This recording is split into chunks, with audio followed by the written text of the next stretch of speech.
Coco Martin, maraming planong ipasok na bagong artista sa FPJ's Batang Quiapo.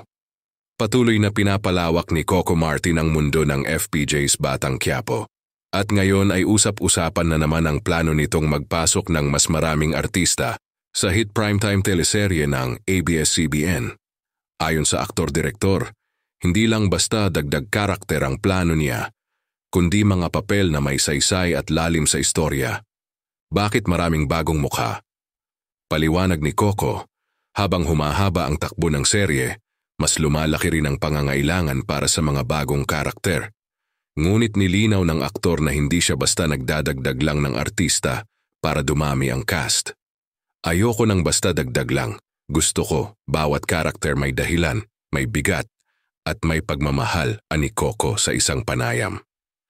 Layunin nitong bigyan ng pagkakataon ang mga artista na muling mapanood sa telebisyon at maipakita ang kanilang husay sa pag-arte.